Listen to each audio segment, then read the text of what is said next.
भारत में रॉकेट प्रणाली का जन्म और अंत, फिर शुरुआत।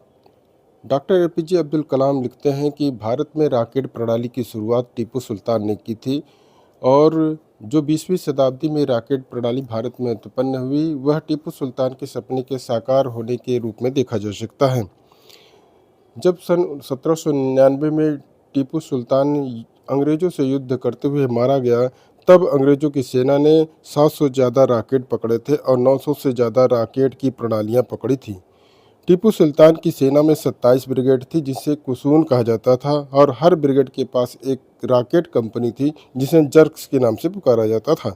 इन रॉकेटों को बाद में विलियम कांग्रेव इंग्लैंड ले गया और इस तरह से वे ब्रिटेन के हो गए, क्योंकि उस समय कोई गैट, आईपीआरए या पेटेंट कानून तो था नहीं। इस तरह से टीपू सुल्तान की मौत के साथ ही भारतीय रॉकेट की प्रणाली भी खत्म हो गई, और कम से कम 150 साल के लिए। फिर एपीजे अब्दुल कलाम लिखते हैं कि इसके बाद विश्व में बहुत तेज़ी से रॉकेट प्रणाली पर काम हुआ और बहुत तेज़ी से रॉकेट विकसित हुए।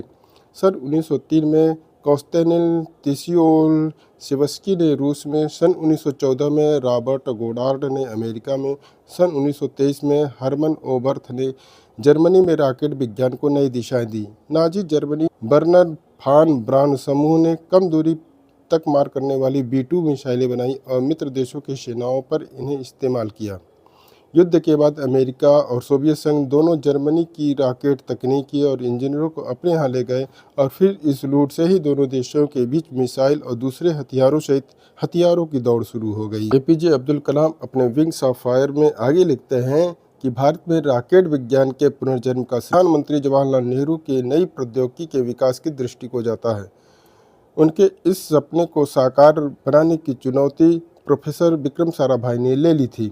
हालांकि कुछ संकीर्ण दृष्टि के लोग उस समय यह सवाल उठाया करते थे कि हाल में आज़ाद हुए जिस भारत में लोगों को खिलाने के लिए अन्न नहीं है, उस देश में अंतरिक्ष कार्यक्रमों की क्या प्रासंगिकता है।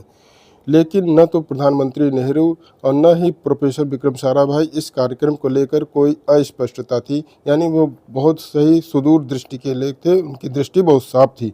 अगर भारत के लोगों को विश्व की समुदाय में अपनी महत्वपूर्ण भूमिका निभानी है, तो उन्हें नई से नई तकनीक का प्रयोग करना होगा, तभी जीवन में आने वाली समस्याएं हल हो सकेंगी। इनके माध्यम से उनका अपने शक्ति प्रदर्शन का कोई इरादा नहीं था।